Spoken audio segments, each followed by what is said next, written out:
দেশের পর্যটন শিল্পকে দীর্ঘমেয়াদে পরিকল্পিত ও টেকসই করতে সমন্বিত জাতীয় পরিকল্পনা পর্যটন মহাপরিকল্পনা নামে পরিচিত।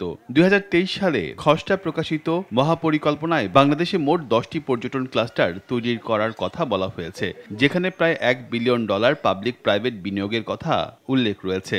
মোট পর্যটন স্পট বা রিসোর্স পয়েন্ট হিসেবে বলা হয়েছে দেশের ১,৪৯৮টি স্থানকে। পরিকল্পনায় বলা হয়েছে ২০৪১ সালের মধ্যে বছরে ৫.৫৭ মিলিয়ন বা ৫৫.৭ লাখ বিদেশি পর্যটক আনা হবে। এ সময়ের মধ্যে পর্যটন খাতে ২,১৯ লাখ নতুন কর্মসংস্থান তৈরির কথা বলা হয়েছে।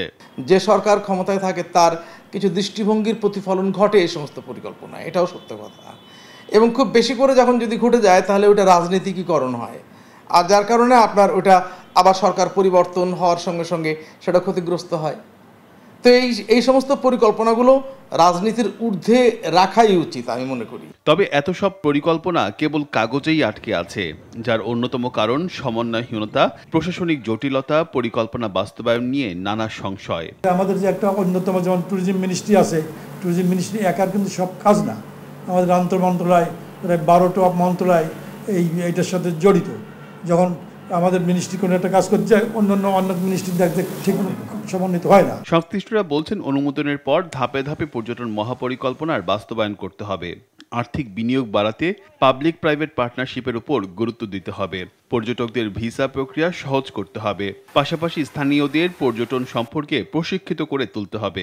বেশি যে পর্যটন ফ্রেন্ডলি হতে পেরেছে এমন নয়, ভিসা একটা খুবই কঠিন ব্যাপার। ফরেন ট্যুরিস্টরা বাংলাদেশে সহজে ভিসা পায় না। যে কোনো সার্ভিসের কিন্তু তাদের যদি সব কীভাবে সার্ভিস দিতে হয় এটা যদি না বোঝা যায় তাহলে একজন গেস্টকে কোনোভাবে স্যাটিসফাই করা যাবে না, ঠিক কিনা? সেই জন্যই এটার সবচেয়ে বেশি দক্ষ জনশক্তি এটার দরকার। কীভাবে প্লেট রাখতে হবে, কীভাবে গেস্টকে সাপোর্ট দিতে হবে, কীভাবে কুক করতে হবে। বেসামরিক বিমানের মতো বড় খাতকে পর্যটন মন্ত্রণালয়ের সাথে যুক্ত না রেখে পর্যটনের জন্য আলাদা মন্ত্রণালয়ের কথা বলছেন সংশ্লিষ্টরা। রিয়াজ সেজান, দেশ টিভি, ঢাকা। দর্শক, পর্যটন মহাপরিকল্পনা নিয়ে আলোচনায় আমাদের সঙ্গে যুক্ত হচ্ছেন বাংলাদেশ পর্যটন কর্পোরেশন বোর্ডের পরিচালক মহিউদ্দিন হেলাল। আপনাকে স্বাগত দেশ বাণিজ্যে। আমরা দেখছি যে পর্যটন মহাপরিকল্পনা নিয়ে নানান আলোচনা হয়েছে, তারপরেও কেন আসলে এটি আলোর মুখ দেখছে না? জটিলতাটা আসলে কোথায়? দর্শক, আমরা যেমনটি বলছিলাম, পর্যটন মহাপরিকল্পনা নিয়ে আমাদের আলোচনায় যুক্ত করে নিচ্ছি বাংলাদেশ পর্যটন কর্পোরেশন বোর্ডের মহাপরিচালক মহিউদ্দিন হেলালকে। আপনাকে স্বাগত দেশ বাণিজ্যে। জি, ধন্যবাদ আপনাকে। জি, আমরা পর্যটন মহাপরিকল্পনা নিয়ে এত আলোচনার পরও আলোর মুখ আসলে দেখছে না এই প্রকল্পটি। এখানে জটিলতাটা আসলে কোথায়? না, পর্যটন মহাপরিকল্পনা যেটি আমাদের দীর্ঘদিনের স্টেক হোল্ডারদের দাবি, এবং পর্যটন পরিকল্পনাটি মূলত ট্যুরিজম বোর্ড, আমাদের মন্ত্রণালয়ের নেতৃত্বে ট্যুরিজম বোর্ড পরিকল্পনাটি করছে। যদিও এটা একটি দীর্ঘ সূত্রিতা হয়ে গিয়েছে, 2017 নাগাদ শুরু হলেও আজ পর্যন্ত এই পরিকল্পনাটি বা পরিকল্পনাটাই সম্পন্ন এখন পর্যন্ত হয়নি। তো এটি দীর্ঘ সূত্রিতার অনেকগুলো কারণ হয়েছে। কোভিড এর জন্য একসময় দীর্ঘ সূত্রিতা হয়েছে, তার পরবর্তীতে সরকার পরিবর্তনে আবার মহাপরিকল্পনার অনেক কিছু পরিকল্পনারও অনেক কিছু পরিবর্তন হতে যাচ্ছে। এটি এই দীর্ঘ সূত্রিতা থেকে আমাদের যত দ্রুত বের হয়ে বলা হচ্ছে আসলে এখানে সমন্বয়হীনতার অভাব, বিশেষ করে পর্যটন কর্পোরেশন, বোর্ড, মন্ত্রণালয়ের বেসরকারি সংস্থা সবাইকে এক ছাতার নিচে আনাটা কি খুব কঠিন? জি, সরি, প্রশ্নটি আবার যদি একটু করেন। বলা হচ্ছে এখানে সমন্বয়হীনতার একটা অভাব আছে, বিশেষ করে পর্যটন কর্পোরেশন, বোর্ড, মন্ত্রণালয়, বেসরকারি সংস্থা সবাইকে এক ছাতার নিচে আনাটা আসলে খুব কঠিন কিনা আপনার কাছে জানতে চাই। জি, এটি আপনি যথার্থ বলেছেন। পর্যটন শিল্পটি যেহেতু একটি বহুমাত্রিক শিল্প, এখানে প্রয়োজন হলো সকল স্টেক হোল্ডারদেরকে হাত ধরাধরি করেই হাঁটতে হবে, যেখানে সরকারের বিভিন্ন মন্ত্রণালয়, সরকারের বিভিন্ন সংস্থা, পাশাপাশি বেসরকারি সংস্থাগুলো সহ বেসরকারি অপারেটর যারা আছে তাদেরকে নিয়ে একই সাথে সমন্বিতভাবে না হলে পরিকল্পনাটিও যথার্থ হবে না, একই সাথে পরিকল্পনাটি বাস্তবায়নেরও মুখ দেখবে না।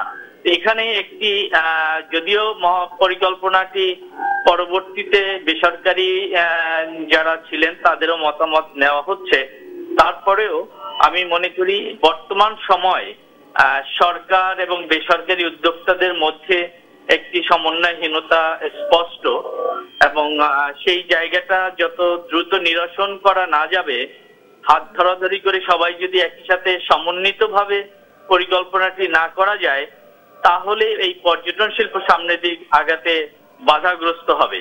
এখানে সরকারি সংস্থার পাশাপাশি বেসরকারি সংস্থা সমূহকে, অ্যাসোসিয়েশন এবং অন্যান্য যারা স্টেক হোল্ডার আছে তারাই সেটাকে ইমপ্লিমেন্ট করবে, তাদের মতামত সবার অংশগ্রহণ আসলে জরুরি।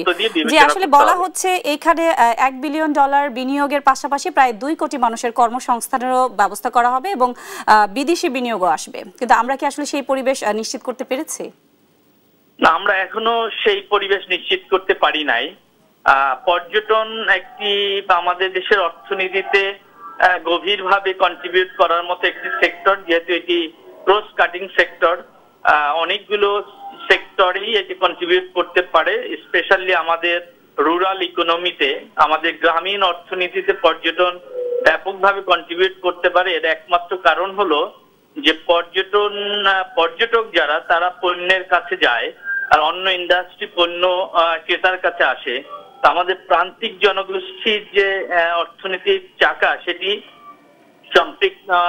সমৃদ্ধ করতে পর্যটন শিল্প কাজ করতে পারে। কিন্তু আমরা সেই অবস্থাটা, পর্যটন শিল্পের যেই শক্তিশালী একটি রূপ রয়েছে, সেটি আমরা এখনো পলিসি লেভেলে বুঝাতে পারি নাই, ব্যর্থ হয়েছি প্রাইভেট সেক্টর থেকে। এবং এখানে একটা সমন্বয়হীনতার কারণে বিদেশি ইনভেস্টমেন্ট এখনো আমাদের এখানে কাঙ্ক্ষিতভাবে আসে নাই। জি, আসলে আমরা কিন্তু আরেকটা প্রতিবেদনও দেখছিলাম যে ট্রাভেল এজেন্সিতে আস্থা সংকট নিয়ে, এমনটা কেন মনে করেন যে জামানত বাড়ানোই একমাত্র সমাধান এক্ষেত্রে?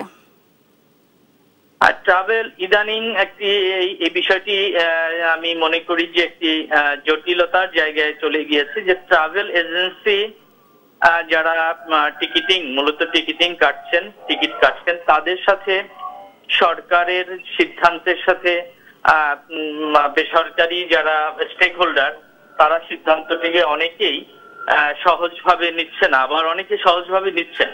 দু রকমের বিষয়ই রয়েছে। তো সেই ক্ষেত্রে এই যে বিপরীত যে একটি পারস্পরিক দোষারোপের জায়গাটি তৈরি হয়েছে, এটি মোটেই কাম্য নয়। কারণ হলো, যে কোনো আইন করার ক্ষেত্রেও আমি মনে করি যে একটি আইন হলে তখন স্টেক হোল্ডারদের নিয়ে সে আইনটিকে যদি আগে থেকে ভ্যালিডেট করা যায়, তাদের মতামতটাকেও যদি মূল্যায়ন করা যায়, তার মধ্য দিয়ে আইনটা ইমপ্লিমেন্ট করতে সহজ হয়ে যায়। জি, অবশ্যই। আপনাকে অসংখ্য ধন্যবাদ আমাদের সাথে যুক্ত হওয়ার জন্য।